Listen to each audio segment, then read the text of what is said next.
Hi, welcome friends. Telugu మిత్రులకి స్వాగతం. Market ఈరోజు సింపుల్గా నాన్ రెస్పాన్సివ్ అంటే ఏమి పెద్ద మూమెంట్ లేదు. జస్ట్ కొద్దిగా ఓపెనింగ్ అయితే కొంచెం డౌన్గానే ఓపెన్ అయింది.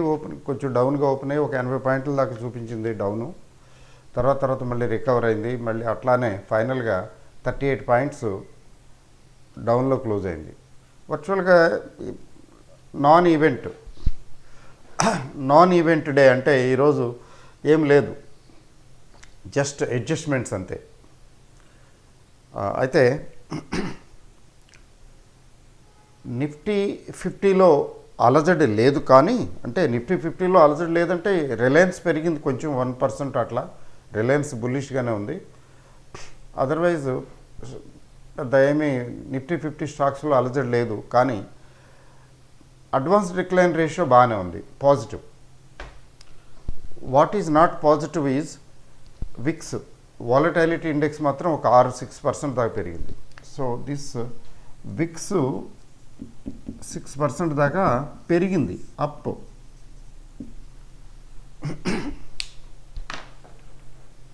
అంతే, అది అంత మాత్రం ఏం పర్వాలేదు, ఇబ్బంది ఏం లేదు. అంత మాత్రానికి మార్కెట్లు కరెక్షన్కి వస్తాయని నిర్ధారించకూడదు. వాలటైలిటీ ఇండెక్స్ పెరిగినంత మాత్రాన కరెక్షన్ వస్తుంది, లేకపోతే సెల్లింగ్ వచ్చేస్తుందని కాదు. సో కన్సిస్టెంట్గా కంటిన్యూస్గా అలా పెరుగుతూ పోతే అప్పుడు మాత్రం కొంచెం ఆలోచించాలి. Otherwise okay. తర్వాత క్రూడ్ ధరలు కంట్రోల్లో ఉన్నాయి, they are very much under control. Economic condition okay. తర్వాత గ్లోబల్ ఎకానమీ ఓకే, గ్లోబల్ బాగానే ఉన్నాయి. మిగిలిన కంట్రీస్లో కూడా గ్లోబల్గా కూడా మార్కెట్ స్టేబుల్గానే ఉన్నాయి. ఎటొచ్చి ఏషియాలో కొన్ని మాత్రం హాంకాంగ్ ఒకటి, షాంఘై చైనా ఒకటి ఎప్పటి నుంచో చాలా కాలంగా చాలా రోజులుగా డౌన్ ట్రెండ్లో ఉన్నాయి. చెప్పాలంటే కరోనా టైంలో ఎంత తగ్గినో అంత తగ్గాయి, ఆ రేంజ్లో నడుస్తున్నాయి. మిగిలినవన్నీ okay. European and American markets okay. Crude ధరలు తక్కువగానే ఉన్నాయి. గోల్డ్ స్టేబుల్గా ఉంది, బాగానే ఉంది. అయితే ఇంటర్నేషనల్గా స్టేబుల్గా ఉండటం అడ్వాంటేజ్ ఏంటంటే దేర్ ఆర్ 2 థింగ్స్. ఒకటి ఐటీ ఇండస్ట్రీ. లాస్ట్ వీడియోలో నేను సాటర్డే వీడియో చూడకపోతే తప్పకుండా చూడండి. ఐటీ ఇండస్ట్రీకి డౌట్స్ ఉండేవి. ఐటీ స్పెండింగ్ ఉండదేమో, తక్కువ ఉంటుందేమో గ్లోబల్గా అని. అంటే రిసెషన్ ఉంటే ఏం ఖర్చు పెడతారు అట్లా ఉండేది. But that is gone. Now IT industry is likely to continue to be robust. Metals కూడా డిమాండ్ పెరిగే అవకాశం ఉంది. అయితే మనకి ఇండియన్ కండిషన్స్ మాత్రం ఇప్పుడు డిసెంబర్ అయిపోతున్నది, కొత్త సంవత్సరంలో ప్రవేశిస్తున్నాం. So far so good. And year 2023 has given a lot of confidence. Investors wealth పెరిగింది బాగా, చాలా బాగుంది. చెప్పాలంటే 2021 అంటే 20లో భయంకరంగా ఇది వచ్చింది అనుకోండి. 21-22 తీసుకుందాం. 21-22 ఒకటి చాలా బాగుంది కదా. 21-22 అంటే 21 మార్చి 22 మార్చ్ అట్లా తీసుకుందాం. లేదా 20th 2020 జూలై నుంచి అందుకుంది బాగా. అక్కడి నుంచి ఆ సంవత్సరం ఒకటి బాగుంది. అట్లా చెప్పాలంటే 26 జూలై నుంచి 2020 జూలై నుంచి 21 జాన్యువరి వరకు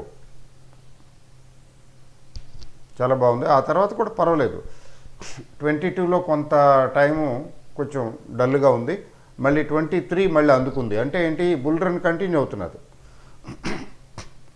మధ్యలో 2022లో కూడా ప్రత్యేకించి అంతే గొప్పగా ఏం తగ్గలేదు. ఒక 2 కరెక్షన్స్ వచ్చినాయి. ఉక్రెయిన్ వార్ అని ఒకటి కరెక్షన్ ఏవో మధ్యలో వచ్చినాయి అంతే. Okay.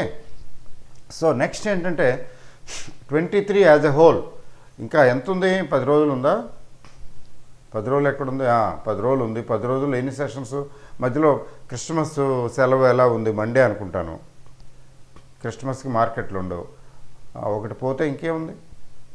So December we can declare 2023 as the year of rising మార్కెట్స్కి ఇది అని చెప్పొచ్చు. బాగుంది, ఇట్స్ ఎ గుడ్ న్యూస్. తర్వాత 2024 ఎలా ఉంటుందనేది అప్పుడు చూద్దాం. బట్ 2024 కొంచెం క్రుషియల్ అండ్ క్రిటికల్. ఎట్లా అంటే ఎలక్షన్స్ కదా. 2024 ఈజ్ అన్ ఎలక్షన్ ఇయర్. అది ఎలక్షన్ ఇయర్, అదొకటి చూసుకోవాలి. ఆ election year followed by monsoon. Of course మాన్సూన్కి పెద్ద ఇంపార్టెన్స్ వెయిటేజ్ ఇవ్వమనుకోండి, ఓవరాల్గా బాగానే ఉండొచ్చు. బట్ 2024లో కొంచెం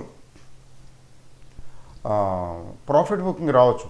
ఎందుకని రావచ్చు అంటే 2024 ఎలక్షన్స్ బాగానే ఉంటాయని, పొలిటికల్ స్టెబిలిటీ ఉంటుందని. అంటే బహుశా మార్కెట్లో ఈ రూలింగ్ పార్టీకే మళ్ళీ పట్టం కడతారు, వీళ్ళు మళ్ళీ కంటిన్యూ చేస్తారు, బాగానే ఉంది అని మార్కెట్ అనుకుంటుందేమో అని అనుకోవాలి. బహుశా పాసిబిలిటీ కూడా కనబడుతున్నది. ఎందుకంటే ఛత్తీస్గఢ్, మధ్యప్రదేశ్, రాజస్థాన్ 3 స్టేట్స్లోనూ కాంగ్రెస్ అపోజిషన్లోకి వెళ్ళిపోయింది. 3 స్టేట్లోనూ అపోజిషన్లోకి వెళ్ళిపోయింది. Madhya Pradesh, Chhattisgarh and Rajasthan. Of course it gained power in Telangana. పెద్ద సిగ్నిఫికెంట్ ఏం కాదు, చిన్న స్టేట్ కదా Telangana. Is a very small state, very కాకపోయినా స్మాల్ స్టేట్. ఇవి పెద్ద స్టేట్స్ కదా. మధ్యప్రదేశ్ అంటే చాలా పెద్దది, రాజస్థాన్ అంతకన్నా పెద్దది, ఛత్తీస్గఢ్ ఓకే. సో ఇది market this has been already discounted by the market. లేకపోతే 21,000 22,000 రేంజ్కి వెళ్ళటానికి అంత సాహసం చేయాల్సిన ఎందుకు చేస్తున్నది అంటే ఆల్రెడీ డిస్కౌంటెడ్. ఏదైనా ఫ్యాక్టరు అడ్వాన్స్గా డిస్కౌంట్ అయిపోతుంది. అది డిస్కౌంట్ చేసేసారు, ఇప్పుడు తీసుకెళ్లారు, పైకి తీసుకెళ్తున్నారు. మరి నెక్స్ట్ ఇంకేదైనా అనిపిస్తే తప్ప ఫర్దర్ పెరగడానికి స్కోప్ తక్కువ. ఇంకేదైనా ఉంటే పెరుగుతూ ఉంటుంది అంతే, లేకపోతే అక్కడే ఉంటుంది. తగ్గకపోవచ్చు, అక్కడే ఉండొచ్చు, లేదా కొంచెం వెనక్కి రావచ్చు. మామూలు కొద్దిగా ముందుకెళ్ళిన తర్వాత కొంచెం వెనక్కి రావటం సహజం మార్కెట్లో. అంటే 24 పెద్ద దాని గురించి ఎక్కువ మనం ఇప్పుడు ఆలోచించడం, ఎక్స్పెక్ట్ చేయడం అవసరం లేదు, గెస్ చేయవలసిన అవసరం లేదు. But so far so good. 2023 is very good. మరి ప్రాఫిట్స్ బుక్ చేసుకుంటే బాగుంటుందా అంటే చూద్దాం. ప్రాఫిట్స్ బుక్ చేసుకుంటే తప్పేం లేదు. బట్ మీ పర్స్పెక్టివ్, మీ ఇన్వెస్ట్మెంట్ రేంజ్, తర్వాత మీ లిక్విడిటీ పొజిషను, ఇవన్నీ వాటి మీద డిపెండ్ అయి ఉంటుంది కదా. సో ఫస్ట్ అదనమాట. అందువల్ల 21,418 ఇది ఎక్కడికి ఉంటుంది, ఏమవుతుంది, ఎక్కడికి వెళ్తుందంటే బుల్లిష్గానే ఉంది కాబట్టి సడన్గా పడిపోతుందేమో, ఇంకా లేకపోతే ఒక 1000 పాయింట్లు వెళ్ళిపోతుందేమో మళ్ళీ, అట్లాంటి సూచనలు ఏం కనిపించడం లేదు. కొద్దిగా తగ్గితే ఏమవుతుంది, కొద్దిగా తగ్గితే ఏం కావద్దు. 100-200 పాయింట్లు తగ్గితే మళ్ళీ వన్స్ అగైన్ అక్కడ ఒక బేస్ వేసుకుంటుంది. లాస్ట్ టైం ఏమైంది, 20,900 దగ్గర బేస్ వేసుకుంది ఫౌండేషను. అక్కడి నుంచి నిటారుగా 500 పాయింట్లు పెరిగిపోయింది, 500-600 పాయింట్లు. అలాగే ఇక్కడ కొంచెం తగ్గితే కింద చిన్న బేస్ వేసుకుందనుకోండి, ఆ బేస్ నుంచి మళ్ళీ పైకి వెళ్తుంది. అంటే ఇట్లాగా మీకు వెళ్ళింది, వెళ్తూ ఇక్కడ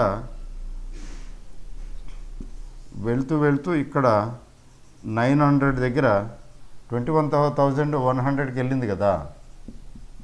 100కి వెళ్ళి ఇక్కడికి వచ్చి దిగి 900 దగ్గర బేస్ వేసుకుని మళ్ళీ వెళ్ళిపోయింది. ఏది 21,500 రేంజ్కి వెళ్ళిపోయింది. సో ఇక్కడ కూడా కొంచెం వస్తే, చిన్నది ఏదైనా కరెక్షన్ వస్తే ఏ 21,300 లేకపోతే 400 250 ఎక్కడో అది చెక్ చేయాలి.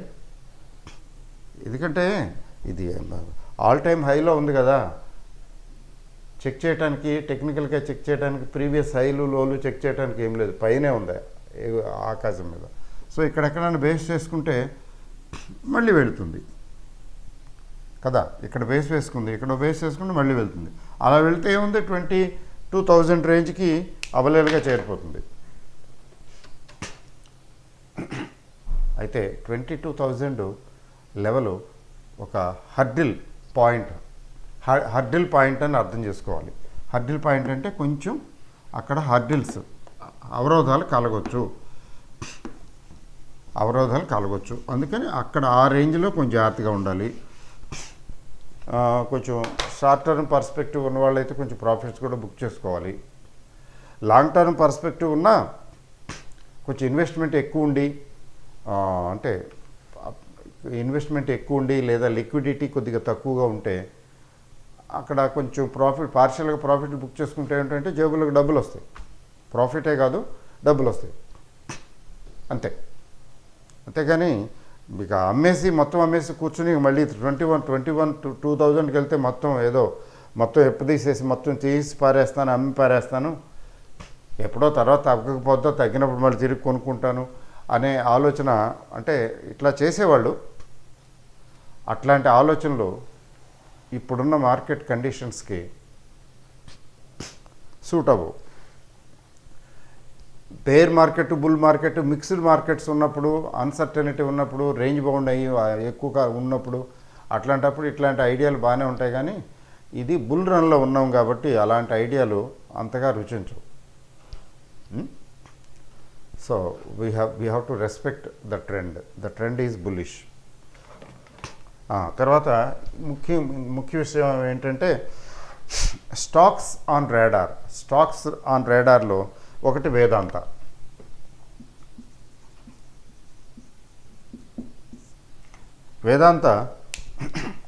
ఎక్కువగా ఫ్రీక్వెంట్లీ టాక్డ్ అబౌట్ స్టాక్ కదా ఇది. మరి ఈ ఛానల్ చూసేవాళ్ళు చాలామంది వేదాంతలో ఇన్వెస్ట్ చేసి కూడా ఉండుంటారు. ఇదేంటంటే లేటెస్ట్గా 11 రూపీస్ డివిడెండ్ డిక్లేర్ చేసింది, 11 రూపాయలు. షేర్ ధర 250 దగ్గరలో ఉంది. 11 రూపాయల డివిడెండ్ డిక్లేర్ చేసింది, ఇంటీరియం డివిడెండ్. ఇది రెండో విడత. అసలు డివిడెండ్ డిక్లేర్ చేయటంలో వేదాంత చాలా గొప్ప షేరు. గత 4-5 సంవత్సరాల్లో ఈ షేర్ ధర ఎంత ఉందో అంత డివిడెండ్లో వచ్చేసి ఉంటుంది. ఏమంటే వేదాంత పెరగట్లేదు, ఎగ్జిట్ అవ్వమంటారని ఆ మధ్యన కొంతమంది పెరగట్లేదు అంటే రోజు పెరుగుతూ ఉండాలి, పెరిగిపోతూ ఉండాలి. అది వాళ్ళ ఆలోచన, అది వాళ్ళ తప్పేం కాదు. ఎందుకంటే కొత్తగా స్టాక్ మార్కెట్లోకి ఎంటర్ అయిన వాళ్ళు, కొత్త అంటే 2-3 సంవత్సరాలు,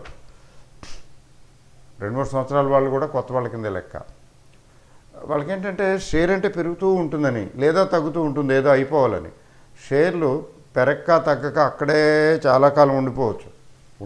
ఉన్నాయి చూస్తున్నాం కదా, సంవత్సరాల తరబడి కూడా ఉంటాయి. ఇవేంటి నిఫ్టీ 50 స్టాక్స్ కూడా ఉంటాయి. కాబట్టి దాని గురించి ఆలోచించొద్దు. ఇప్పుడు వేదాంత 11 రూపాయలు డివిడెండ్ వస్తున్నది. దీనికి బుక్ డేటు 27th డిసెంబర్, అంటే 27th డిసెంబర్లోగా ఉన్న వాళ్ళకి, కొనుక్కున్న వాళ్ళకి ఈ డివిడెండ్ వస్తుంది. అది మరి మెటల్స్కి కొంచెం బాగానే ఉండే అవకాశాలు కనపడుతున్నాయి. దీని దృష్ట్యా ఏంటంటే వేదాంత బాగానే ఉంటుంది, అంటే హోల్డ్ చేయటానికి. Just a minute. అంటే ఫ్రెష్గా కొనుక్కోండి అని చెప్పటం లేదు. ఆల్రెడీ ఉన్నవాళ్ళు హోల్డ్ చేయడానికి బాగానే ఉంటుంది, ఇంకా హోల్డ్ చేయొచ్చు అని. ఎందుకంటే అసలు ఎందుకు మామూలుగానే మంచి డివిడెండ్ వస్తున్నది.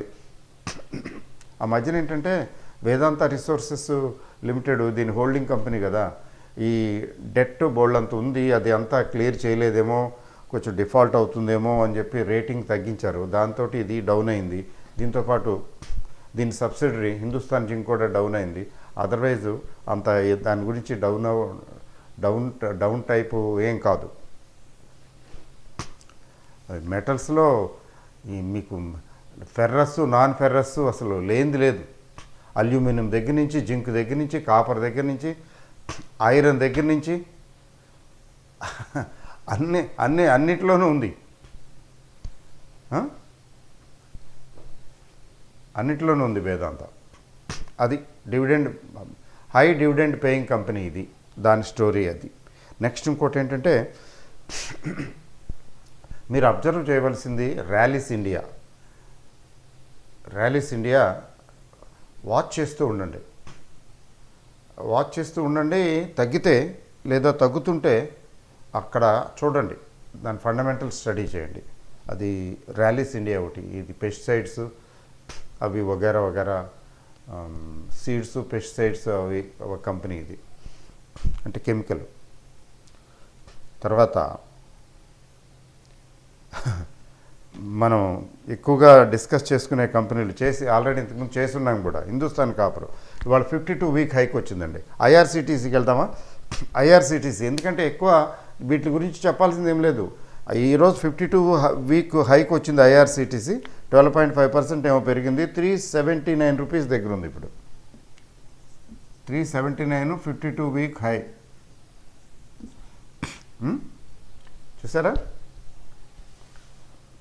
చూస్తున్నారు కదా, అంటే ఫండమెంటల్స్ అండి. ఇది నీ గొప్ప నా గొప్ప కాదు బుల్లోడా అంటారే, అది సినిమా, ఏదో సినిమాలో పాట ఉంది. అది మీ గొప్ప నా గొప్ప ఏం కాదు. నేను చెప్పినా ఇంకెవరు చెప్పినా ఏం లేదు. ఐఆర్సిటీసీ ఫండమెంటల్స్ బాగున్నాయి. మోనోపలి ఒక రకంగా, తను చేసే బిజినెస్ మోనోపలి బిజినెస్సే.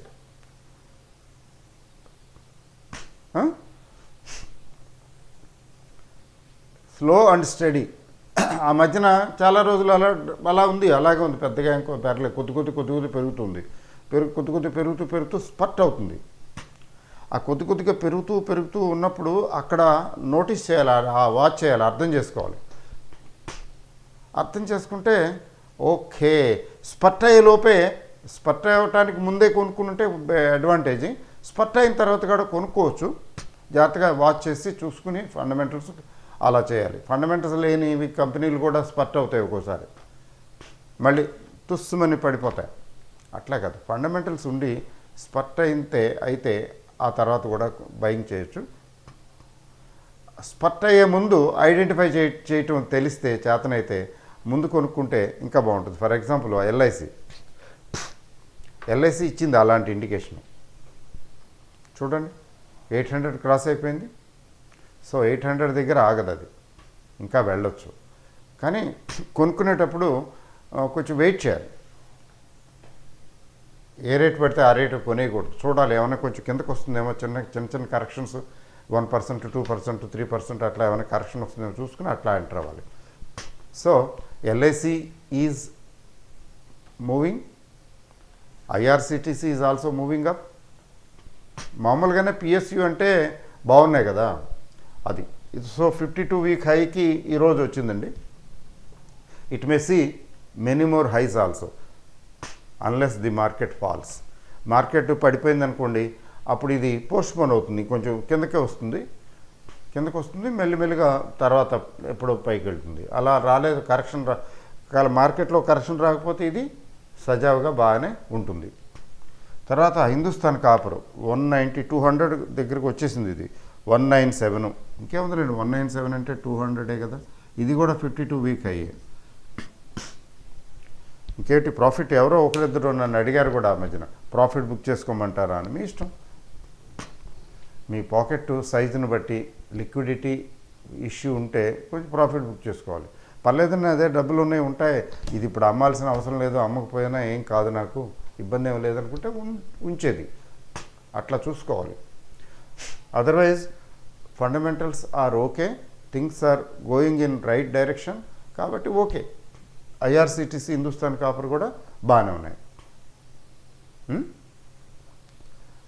తర్వాత ఇండియా బుల్స్ హౌసింగ్ ఫైనాన్స్, ఇది దగ్గర దగ్గర 5% పెరిగినట్టుంది, 232కి వచ్చింది.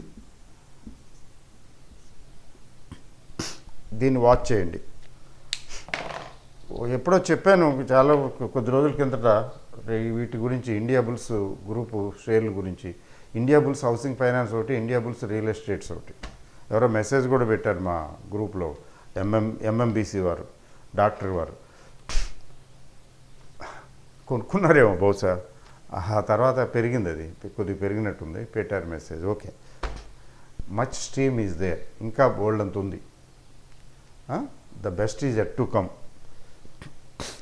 లాస్ట్ బట్ నాట్ లీస్ట్ ఏంటంటే, sugar industry has come into limelight once again. ఎందుకనంటే ఎథనాలు పెట్రోల్లో కలుపుతున్నారు కదా, పర్సంటేజ్ కూడా పెంచారు కదా, షుగర్ ఇండస్ట్రీస్కి అవి చాలా అట్రాక్టివ్ అయిపోయింది. దాంతో ఏం చేశారంటే వీళ్ళు షుగర్ కేన్ జ్యూస్ తీసి, షుగర్ కేన్ జ్యూస్ నుంచి కూడా ఇథనాల్ తీయటం మొదలుపెట్టారు.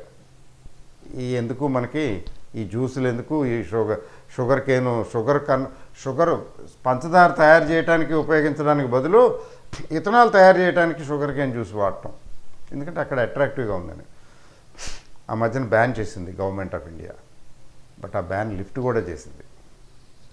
నేను షుగరు షేర్ల గురించి, ఇండస్ట్రీ కంపెనీల గురించి ఒక వీడియో పెడతాను సెపరేట్గా. So sugar companies have come to stay positive. Okay, అది ఆల్సో గుడ్ న్యూసే కదా.